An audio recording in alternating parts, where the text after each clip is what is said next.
and I'm not saving my money.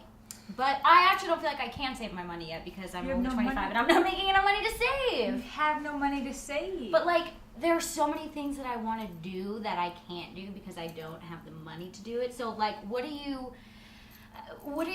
do? Like, you have mac and cheese every night? You have ramen noodles every night? Well, you had that like amazing kind of fantasy of you go to college, you get out of college, you get a good job, and you immediately kind of fly off into like managerial, like middle class land. And then when you get out of college, you apply for jobs and they say you need experience. Well, you can't get experience without having a job.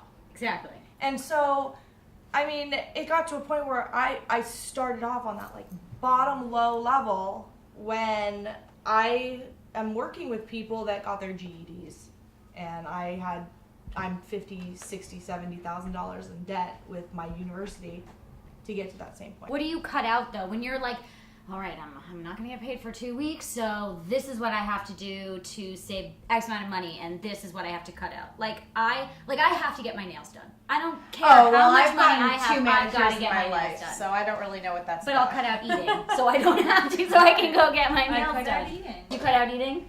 Yeah. You're like, I have no money. I'm not gonna eat, so I can do everything else. I mean, you should always do what's, you should prioritize. Obviously you need to eat. That's important. Very important. But there's a lot of, extraneous things. And you can do it all as long as you're smart about it and as long as you plan it.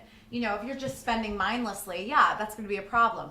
But if you're being smart and you're putting money away and you're keeping some for a rainy day, you'll be okay. Well, I haven't been able to come to terms with the fact yet that every single time I go to the doctor's office, I have to drop $2,000 because something is wrong with me. But nothing was ever wrong with me when I was a teenager and my parents were paying for it. Well, that's just being an adult. I mean, the second you become an adult, they're like, oh, yes, we can now charge you millions of dollars. Well, in college also, I had credit cards and I had, school loans and everything, but I never saw the bill. My parents always took care of it. So, I would get the bill, my credit cards and everything taken care of, and then I got out of college and my parents were like, all right, well, you're an adult now, you take care of it, and all of a sudden it's like, oh shit, I spent that much money, and you finally start realizing the amount of money you have spent, what credit cards mean, what you have to pay back, and then Uncle Sam says, oh, well, you still can't get a job. Well, too bad. You owe how much to the government? Well, start paying us back too. Well, if you are like with your girlfriends and they're like, let's go to dinner, let's go out, let's go shopping, let's go dinner, let's go to a movie, and you are like, I have no money, I can't go do this. Are you very honest about it? And you say, no, I can't do this, or are you just I wish like, that let's people go? were honest. I wish that people were honest because I've had situations where I've gone out to dinner with a group of girlfriends and everybody's down to split except for one person. They just want to pay for what they bought. Yeah. And it's $5 less than what everybody else bought. You know what I mean? And it becomes an issue. It's frustrating to me just because it's like, listen, we're all on a budget here. How are you going to say that your drink was $7 less than mine, therefore you're not going to split the bill?